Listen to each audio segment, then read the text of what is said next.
ودلوقتي بدأوا يخططوا إنهم يعرضوا الجزء الخلفي من العربية. أول حاجة عملها إنه ثبت الرفرف الخلفي عشان يبدأ من عنده، وبعدها استخدم سبيسرات تخانتها 4 بوصة عشان يطلع العجلة لبره بالمسافة اللي هو عايزها بالظبط، وعمل ضبط زوايا سريع كده بالخيط عشان يتأكد إن العجلة بقت موازية تماما لجسم العربية. وبعد ما ظبط مقاساته بنى هيكل معدني كامل من السياخ الحديد عشان يرسم الشكل النهائي للرفرف العريض. عشان يثبت الهيكل ده في جسم العربية ومسامير التثبيت تكون مخفية وما تبانش، لحم مسمار في ظهر شريحة معدنية وبعدين قطع راس المسمار. بالطريقة دي قدر يثبت الشريحة من ورا بصامولة من غير أي شكل المسامير يبان على السطح الخارجي. مسك السياخ حديد قطرها ربع بوصة وبدأ يتنيها ويلحمها في بعضها عشان يشكل الخطوط الخارجية للرفرف. هو صمم الهيكل ده عشان يمشي مع خطوط جسم العربية الأصلي، وعمل فيه فتحة تهوية جانبية ومسار انسيابي بيلف حوالين العجلة وبيندمج مع آخر العربية. وبدل ما يقطع شفة الرفرف بالليزر، قرر انه يعملها من نفس السياخ الحديد، شكل لفة خارجية ولفة داخلية ولحمهم في بعض، وده اداله تحكم دقيق جدا في زاوية ميلان الشفة حوالين قوس العجلة. وبعد ما الهيكل المعدني خلص، جاب قماشة وشدها بإحكام فوق الهيكل المعدني كله وثبت أطراف القماشة دي. الطريقة دي نجحت جدا في إنها خلقت سطح ناعم ومشدود، والخطوة اللي بعدها كانت إنه يشبع القماشة المشدودة دي بالكامل بالريزن.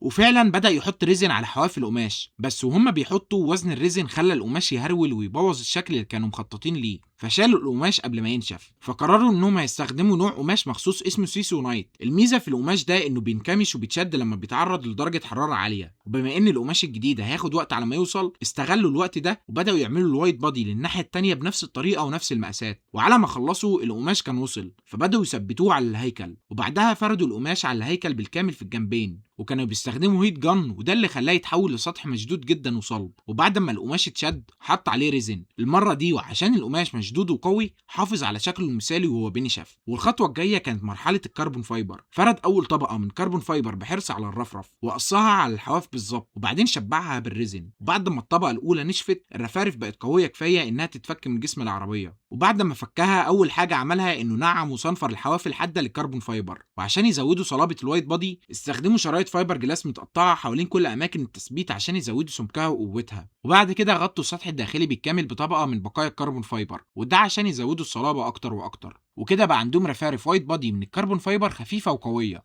وكمان جاهزه لمراحل الصنفره والتشطيب النهائيه.